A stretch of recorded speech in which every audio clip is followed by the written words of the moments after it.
friends, welcome to Madras Samayal. இன்னைக்கு நம்ம Madras Samayalல அப்படியே சூப்பரா நல்ல பஞ்சு போல custard cream bun எப்படி பண்றதுன்னு பார்க்கலாம். இது வந்து வெளிய நல்ல சாஃப்ட்டா உள்ள அதே நேரம் அந்த custard வந்து அவ்ளோ creamy-ஆ சூப்பரா இருக்கும். இத வந்து நம்ம இன்னைக்கு ரெண்டு மெத்தட்ல பண்ண போறோம். ஒன்னு வந்து நம்ம அவன்ல பேக் பண்ண போறோம். அடுத்து வந்து நம்ம ஸ்டீம் பண்ண போறோம். இட்லி பாத்திரத்துல வச்சு நம்ம ஸ்டீம் பண்ணி எடுக்கும்போது அவ்ளோ சூப்பரா இருக்கும். அப்படியே சாஃப்ட்டா இருக்கும். இப்போ இது பண்றதுக்கு ஃபர்ஸ்ட் வந்து அந்த வெளிய இருக்கிற மாவு லேயர் நம்ம தயார் பண்ணனும். இது பண்றதுக்கு ஃபர்ஸ்ட் வந்து நம்ம ஈஸ்ட் ஆக்டிவேட் பண்ணிடலாம். அதுக்கு நான் இன்னைக்கு வந்து 3/4 கப் வெதுவெதுப்பா இருக்கிற பால் எடுத்துர்க்கேன். குழந்தைங்க குடிக்கிற சூட்ல தான் இருக்கணும், அதிகமா சுடக்கூடாது. இப்போ இது கூடவே 1 டீஸ்பூன் சர்க்கரை, அப்புறமா 1 டீஸ்பூன் ஈஸ்ட் எல்லாத்தையும் சேர்த்துட்டு ஒரு 5 நிமிஷம் நம்ம வச்சிரலாம் இருக்கட்டும். இப்போ ஈஸ்ட் வந்து நல்லா ஆக்டிவேட் ஆகியிருக்கு. இந்த ஸ்டேஜ்ல 2.5 கப் மைதா மாவு சேர்த்துக்கோங்க.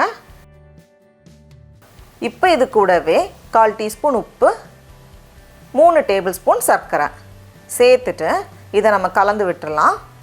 இன்னும் கொஞ்சம் மட்டும் பால் நமக்கு வந்து தேவைப்படும். இந்த மாதிரி கலந்ததுக்கு அப்புறமா இதெல்லாம் ரொம்ப குறைவா பால் போதும். நான் வந்து 1 டேபிள் ஸ்பூன் போல பால் சேர்த்துர்க்கேன். நமக்கு வந்து எவ்வளோ வேணுமோ அதுக்கு ஏற்ற மாதிரி சேர்த்துக்கலாம். இது வந்து கரெக்டாக இருக்கு. இப்போ எல்லாமே சேர்ந்து வந்திருக்கு. கொஞ்சம் ஸ்டிக்கியாக கையில் ஒட்டிட்டு தான் இருக்குது. இப்போ இந்த ஸ்டேஜில் 2 டேபிள் ஸ்பூன் வெண்ணெய் வச்சுருக்கேன். அது வந்து ரூம் டெம்பரேச்சரில் வச்சுக்கோங்க. அப்போ அதை நம்ம சேர்த்துட்டு கலந்து விடுறப்போ ஃபஸ்ட்டு வந்து எல்லாம் சேர்ந்து வராத மாதிரி தான் இருக்கும், ரொம்ப ஒட்டிட்டு தான் இருக்கும். அதுக்கப்புறமா நம்ம மிக்ஸ் பண்ண எல்லாமே சேர்ந்து வந்துடும். கிட்டத்தட்ட ஒரு 8 நிமிஷம் போல் ஆகும். இப்போ பார்த்தோம் அப்படின்னா மாவு வந்து நல்லா சாஃப்டாக வந்திருக்கு. அதே நேரம் கையில் ஒட்டலை, இந்த மாதிரி வரணும்.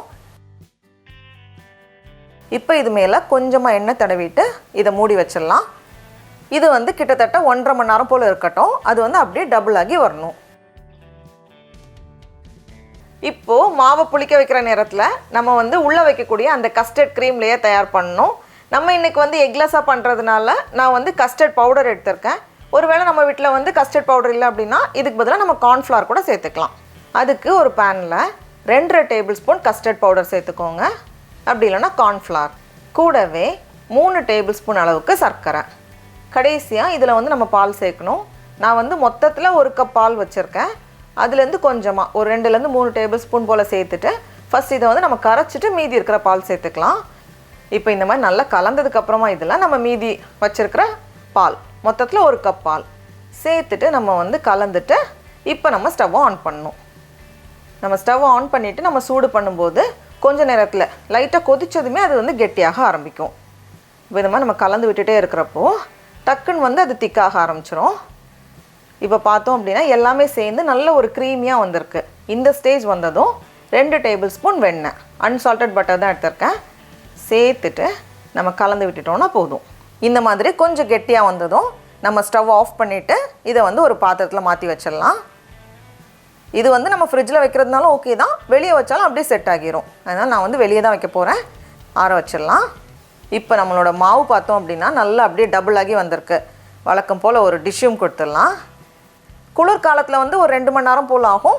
வெயில் காலத்தில் வந்து 1.5 மணி நேரத்துலேயே இந்த மாதிரி டபுள் ஆகி வந்துடும். இப்போ இதை வந்து நான் 10ஆக பிரிக்க போகிறேன். கொஞ்சம் கூட சின்ன சைஸாக வேணும்னா நம்ம வந்து 12 பீஸாக கூட பண்ணிக்கலாம். இதுலேருந்து ஒரு பீஸ் எடுத்துகிட்டு மீதி எப்போவுமே வந்து மூடி வச்சுக்கோங்க. அப்போ தான் காயாமல் கரெக்டாக இருக்கும். இதுலேருந்து நம்ம கை வச்சு அழுத்தும் போதே ஈஸியாக தான் இருக்கும்.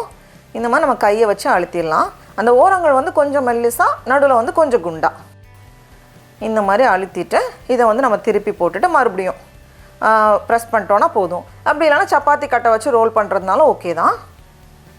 இப்போ இந்த மாதிரி விரிச்சதுக்கப்புறமா நம்ம ரெடி பண்ணி வச்சுருக்கிறோம்ல கஸ்டர்ட், அது பாருங்கள் அப்படியே ஜெல்லி மாதிரி சூப்பராக இருக்குது. இதை வந்து லைட்டாக ஒரு ரவுண்டு ஷேப்புக்கு அட்ஜஸ்ட் பண்ணி வச்சுருக்கேன். அதை உள்ளே வச்சுட்டு அப்படியே சுற்றி கவர் பண்ணிட வேண்டியது தான். அப்படியே எல்லா ஓரத்தையும் சேர்த்துட்டு நம்ம ப்ரெஸ் பண்ணும்போது ஈஸியாக மூடிடும்.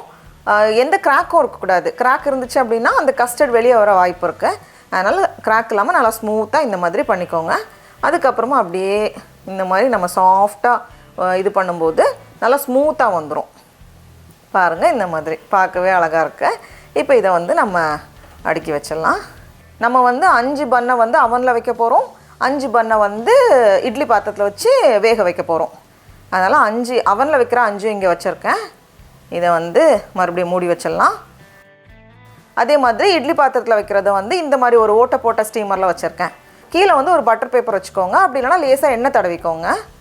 கொஞ்சம் நிறைய கேப் இருக்கணும், ஏன்னா வந்து கொஞ்சம் கூட பெருசாக வரும்.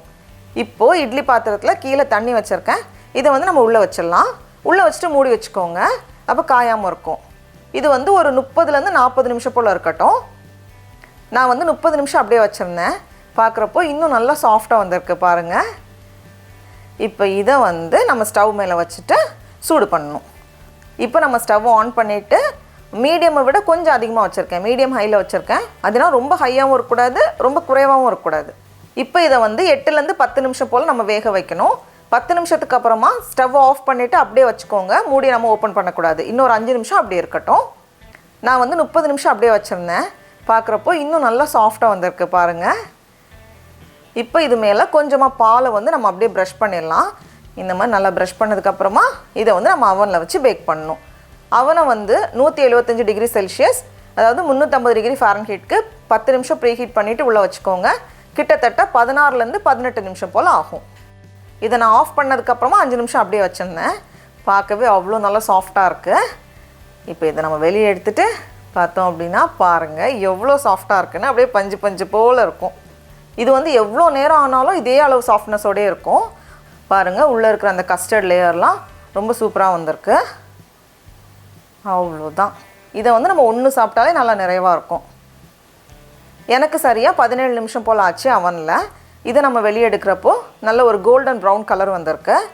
இதை வந்து சூடாக இருக்கும்போதே கொஞ்சம் வெண்ணெயை வந்து அது மேலே நம்ம ப்ரஷ் பண்ணி வச்சிட்டோம் அப்படின்னா சாஃப்டாகவே இருக்கும். ஒரு டேபிள் ஸ்பூன் போல் வெண்ணெய் போதும். அதை எடுத்து நல்லா தாராளமாக நம்ம எல்லார் மேலேயும் வந்து ஸ்ப்ரெட் பண்ணிட்டா போதும்.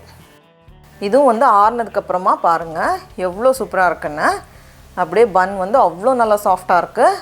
உள்ளே பிச்சு காமிக்கிறேன். அந்த கஸ்டர்டோடு சேர்த்து சாப்பிடும்போது அவ்வளோ சூப்பராக இருக்கும். டடா, நம்மளோட சூப்பரான சாஃப்டான கஸ்டர்ட் பன் ரெடியாக இருக்குது. இப்போ நம்ம டேஸ்ட் பண்ணி பார்க்கலாமா? பாருங்கள் எவ்வளோ சாஃப்டாக இருக்குன்னு. அதே மாதிரி தான் இந்த கஸ்டர்ட் பண்ணுமே நம்ம பேக் பண்ணதுமே பாருங்கள் செம்மையாக இருக்குல்ல, ரொம்ப ரொம்ப நல்லாயிருக்கு. நீங்களும் கண்டிப்பாக இந்த ரெசிபியை வீட்டில் செஞ்சு பாருங்கள். உங்களுக்கு இந்த வீடியோ பிடிச்சிருந்துச்சுன்னா மெட்ராஸ் சமையலுக்கு சப்ஸ்கிரைப் பண்ணுங்கள். நாவின் சுவையரம்புகள் மலரட்டும்.